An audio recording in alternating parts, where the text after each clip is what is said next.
하나님의 말씀은 마태복음 1장 21절에서 23절입니다. 가네트의 본부장이신 김호동 목사님께서 말씀 전해 주시겠습니다. 예, 오늘 성탄절 아침입니다. 기쁜 성탄을 맞이하신 여러분들 축복합니다. 할렐루야, 메리 크리스마스. 메리 성탄 크리스마스. 크리스마스 인사하죠.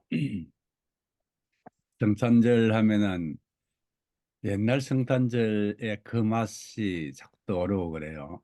옛날에는 성탄절 되면은 24일 날 밤에 청년들이 모여서 윷놀이하고 각종 이 게임을 하고 놀다가 이제 밤이 깊어지면은 자루 하나씩 불러매고 그룹을 지어서 절을 지나서 걷는 마을로 산 너머 마을로 다니면서 새벽성을 돌던 그런 때가 있었습니다. 한동안 그러한 성탄절 행사를 도시에도 행했는데 새벽성을 도니까 아파트 집 앞에서 찬송을 부르니까 그게 민폐가 된다 이래가지고 그런 것들이 없어진 것 같습니다. 그러나 옛날에는 그 자루 하나 메고 올려메고 옛날에는 가로등도 없는 그 시골길을 가다가 또 지름길이 있으면은 원 지름길이 있겠습니까? 지름길을 찾아간다는 것이 그냥 바로 논으로 들어가서 갈아엎어 놓은 논길을 따라서 가다가 엎어져 가면서 집집마다 다니면서 예수 그리스도의 나심을 증거하면서 찬송하고 또 준비한 과자 같은 거 그런 것 자루에 담아와서 또 이제 떡국을 끓여 먹고는 아침에 오전에 성탄 축하 예배를 드리고 가져온 그 선물들을 나누던 그러한 아름다운 기억들이 있습니다. 이 성탄절의 그 기쁜 풍습들 나라마다 조금이 다르고 시대의 변화에 따라서 많은 차이가 있는 것 같습니다. 그러나 변함없는 것은 우리의 가슴 속에 2000년 전에 메시아로 이 땅에 사람의 몸을 입고 오신 그 예수님의 탄생하심에 대한 그 기쁨은 변함이 없는 것입니다. 가슴 벅찬 그 기쁨은 변함이 없는 것이죠. 오늘 마태복음 1장을 보면은 성경을 읽을 때에 마태복음 1장 또는 창세기 1장부터 읽는 거죠. 읽는데 이 마태복음 1장을 읽다 보면은 아브라함이 다윗의 자손 예수 그리스도의 계보라 그리고는 계속 낳고 이렇게 예수님의 족보를 기록해 놓은 것을 볼 수 있습니다. 1장의 서두도 예수님의 이 1장은 예수님의 족보이다라고 딱 단정을 해가지고 말씀을 하고 있죠. 그런데 사실 1장을 쭉 마무리하는 16절에 보면은 야곱은 마리아의 남편 요셉을 낳았으니 여기서부터 낳고가 좀 다르게 변하는 것입니다. 엘리옷은 엘리야사를 낳고 엘리야사는 mat단을 낳고 mat단은 야곱을 낳고 쉽게 이야기하면은 A가 B를 낳고 B가 C를 낳고 C가 D를 낳고 이렇게 설명이 쭉 계속되다가 이제 16절에 와서는 이것이 다르게 표현이 되어지고 있죠. 야곱은 마리아의 남편 요셉을 낳았으니 야곱이 요셉을 낳았다. 여기서 문장이 살짝 바뀝니다. 요셉을 낳았으니 마리아에게서 그리스도 칭하는 예수가 나시니라. 이제까지는 낳고 또 심지어는 요셉도 그 야곱은 요셉을 낳았다라고 표현이 되어 있는데 예수님은 마리아에게서 나시니라 이렇게 문장이 다르게 설명이 되어지고 있는 것입니다. 이것은 예수님의 족보를 이야기하시면서 예수님의 족보가 다윗의 자손 나신 것을 족보의 정통성을 말씀을 하고 있으면서 그 요셉의 가정에 예수님께서 나셨다. 왕의 자손이다. 예수님은 왕이시다 이 말이시죠. 그렇게 말씀하시면서 요셉이 예수를 낳고가 아니라 그리스도께서 마리아에게서 나셨다. 왕적인 탄생을 이야기하고 있고 이 16절에서 예수님의 그 동정의 잉태, 하나님의 권위로서 이 세상에 스스로 오신 것을 표현을 하고 있는 것입니다. 이것을 볼 것 같으면 예수님께서 이 땅에 탄생하신 내용을 16절 이하에 쭉 계속해서 기록하고 있는데 오늘 읽은 본문은 25절까지 쭉 큰 내용을 보면은 요셉의 가정에서 일어난 이야기를 설명을 하고 있습니다. 요셉의 가정에서 요셉이 이 약혼을 했는데 약혼녀가 임신을 했다는 거죠. 그 요셉이 깜짝 놀라서 그 임신한 그 여인이 부정한 여인인가 하여서 그 여인을 관계를 끊고자 이렇게 깊이 고민을 하고 있을 때에 천사가 나타나서 이 요셉에게 잉태된 아이는 부정하게 잉태된 아이가 아니라 성령으로 잉태된 하나님의 자녀의 하나님의 아들이시요 메시아이심을 그리스도이심을 요셉에게 이야기하였을 때에 요셉은 그 말을 믿고 그대로 순종하고 마리아를 받아들이고 또 마리아에게 난 아들 예수 그리스도를 요셉의 가문의 자손으로 인정을 하였다는 것이죠.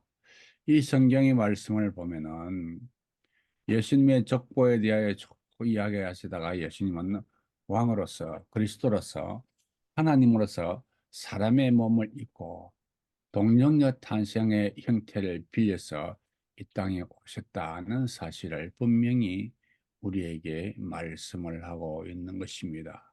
그래서 18절에도 천사가 요셉에게 증가하죠. 마리아의 남편이 되기 전 성령으로 잉태되었는데 20절에도 요셉에게 설명을 합니다. 마리아에게 잉태된 자는 성령으로 된 것이고 또 23절에도 구약의 성경을 빌어서 처녀가 잉태하여서 아들을 낳을 것이다 라고 성령으로 잉태된 예수님의 탄생의 비밀을 우리에게 설명을 하고 있는 것입니다. 그렇다면은 이 요셉의 가정은 다윗의 후손일지라도 지금은 요셉의 가정은 그야말로 가난하여서 구유에서 그 아기를 받을 수밖에 없는 그러한 상황이었다는 것이 일반 평민이었다는 것이죠. 평민이었지만은 이렇게 족보를 통하여서 그가 왕의 자손이요 왕이신 것을 저와 여러분들에게 하나님은 말씀을 하고 있는 것입니다. 요셉의 가정에서 하나님의 아들 그리스도 예수를 요셉은 받아들였고 이 기쁜 소식이 요셉의 시대에서 시작하여서 오늘날 저와 여러분들에게까지 증거가 되어지고 있는 것입니다. 예수님께서 2000년 전에 요셉의 가정에 그리스도로서 탄생한 것이 오늘 저와 여러분들에게 무슨 의미가 있는가 이것을 우리가 생각해 볼 필요가 있는 것이지요. 요셉은 그 당시에 평민의 가정이었지만은 그 족보를 통해서 예수 그리스도께서 왕의 가문에서 태어난 왕이신 것을 표현을 하고 있는 것입니다. 왕적인 권위를 표현을 하고 있는 것입니다. 오늘날 예수 그리스도를 나의 주, 나의 하나님으로 믿고 받아들인 여러분과 저는 역시 예수 그리스도의 족보에 들어가게 된 축복받은 하나님의 자녀이심을 믿으시기를 바랍니다. 예수님께서 탄생하심으로 말미암아서 그 예수님으로 인하여서 사람의 몸을 입고 이 땅에 오신 예수님으로 인하여서 그 삶의 목적을 이루심으로 말미암아서 저와 여러분들이 하루아침에 죄인의 신분에서 버림받은 그런 처지에서 왕의 자녀요, 하나님의 족보요, 우리의 신분이 변화된 왕 같은 제사장의 신분을 가지게 되었다는 사실을 믿으시길 바랍니다. 우리의 신분이 변화했다는 것이죠. 우리가 보통 사람들이요, 선한 죄인들이지만은 예수 그리스도로 말미암아 단번에 왕의 족보에, 제사장의 족보에 입적이 된 것은 하나님의 크고 커진 축복이 아닐 수가 없는 것입니다. 이와 같이 우리의 신분이 변화되었다는 사실을 우리는 기뻐하면서, 주님으로 인하여서 기뻐하면서 이와 같은 축복을 누릴 수 있는 많은 백성들에게 예수 그리스도의 탄생하신 소식을 전가하는 것이 저와 여러분들의 사명인 것입니다. 천사가 예수님 탄생하실 때에 내려와서 마리아와 요셉과 그 목동들에게, 많은 사람들에게 그리스도의 탄생하심을 전가하였고, 그로 인해서 만백성들이 기뻐하였습니다. 오늘날 저와 여러분들은 예수님의 탄생하신 이 소식을 이 세상에서 증거해야 될 그런 증인의 사명이 있는 것입니다. 이 천사와 같이 예수님의 탄생을 증거해야 될 증인의 사명이 있는 것입니다. 그리고 오늘 이 짧은 본문에 예수님의 이름이 세 가지로 소개가 되고 있습니다. 예수 그리스도의 나심은 이러하니라. 예수님께서 탄생하신 그 어, 원인과 예수님께서 왜 탄생하시는지를 그 이름 세 가지로 저와 여러분들에게 말씀을 하고 계십니다. 예수 그리스도 그분은 그리스도이시다. 예수 그리스도의 나심은 이러하니라. 그는 그리스도이시라는 것입니다. 기름 부음 받은 자여 구세주이시라는 것이지요. 한마디로 표현하고 있습니다. 마리아를 통해서 탄생하신 그분은 메시아이시다. 구세주이시다. 저 여러분들을 죄에서 구원하신 구세주이시요, 이 만백성들을, 열방들을 죄에서 구원하실 구세주이시다. 한마디로 표현을 하고 있습니다. 예수님은 그 이름을 통하여서 그의 사역에, 그의 탄생의 목적을 설명하고 있습니다. 그는 그리스도로서 이 땅에 오셨고 메시아로서 이 땅에 오셨다라고 선언을 하고 있습니다. 예수 그리스도의 나심은 이러하니라. 예수님께서 왜 나셨는가? 그리스도께서 왜 나셨는가? 그는 메시아로서 나셨다. 메시아이시다. 그리고 설명을 하고 있지요. 21절에. 그는 예수이신데 그 이름을 예수라라. 아들 낳으리니 그 이름을 예수하라. 예수라 하라. 그는 자기 백성들 그의 죄에서 구원할 자이십니다.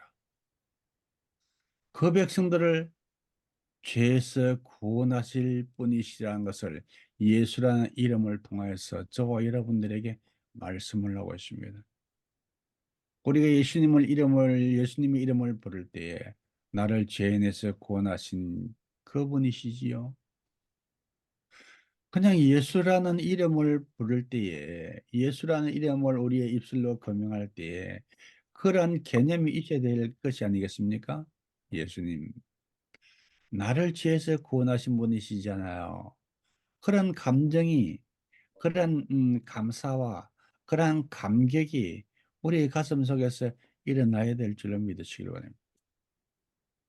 그냥 예수라는 이름이 그림의 한 장면으로 그냥 쓱 지나갈 것이 아니라 우리 가슴 속에서 나와야 될 이름이라는 것입니다. 예수, 그분은 우리를, 자기 백성을 그 죄에서 구원하신 분이시다. 그래서 그 이름을 예수라고 부르시는 것입니다. 그리고 세 번째로 그 이름을 또 다르게 표현을 하고 있지요. 그는 임마누엘이시라. 그 말을 번역하면은 하나님이 우리와 함께 계시다는 것입니다. 창조주 하나님께서 사람을 지으시고 그 사람들이 죄에 빠졌을 때에 사람들은 하나님의 얼굴을 피하여서 숨었습니다. 아담은 숨었습니다. 그러나 하나님께서는 그 아담을 찾아오셨습니다. 아담아, 아담아, 네가 어디 있느냐?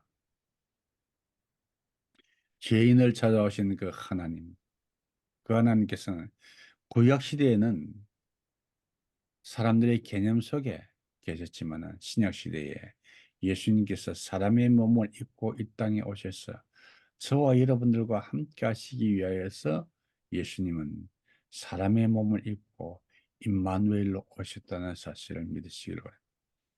그래서 지금도 2000년 전에 오셨던 그 예수 그리스도께서는 임마누엘로 저와 여러분들과 함께 계신 줄을 믿으시길 바랍니다. 어떤 역경과 고난에 있을지라도 우리는 임마누엘 대신 그리스도께서, 메시아께서, 우리를 죄에서 구원하신 예수 그분께서 임마누엘로 함께 하신다는 사실을 믿으시길 바랍니다. 한순간도 잊지 마시기를 바랍니다. 그는 임마누엘이십니다. 2000년 전에 이 땅에 오신 예수 그리스도, 그는 임마누엘이십니다. 2000년 전에 이 땅에 오신 예수 그리스도, 그는 예수님이십니다. 예수님이 무엇이라고요? 우리를 죄에서 구원하신 그분이십니다. 감사하신 분이시죠. 그분이 누구시라고요? 메시아십니다. 구세주이십니다. 그리스도이십니다. 그는 그리스도이시요. 그는 예수이시요. 그는 임마누엘로 지금도 저와 여러분들과 함께 계시는 그분이십니다. 우리는 우리 죄인들을 구원하기 위해서 이 땅에 오신 그분을 온 세상에서 증거하기 위하여서 선교적인 사명을 감당하는 것이 저와 여러분들이 살아가는 목적이요. 교회가 이 땅에 존재하는 목적인 줄을 믿으시길 바랍니다. 우리 하나님을 기쁘게 하는 이 성탄절에 하나님을 기쁘게 하며 하나님의 그 은혜를 다시 한번 내 가슴속에 새기며 예수 그리스도의 나심으로 인하여서 우리가 그가 메시아이시고 예수이시고 임마누엘이심을 다시 한번 더 고백하며 감사하는 성탄절 되시기를 주의 이름으로 축원합니다.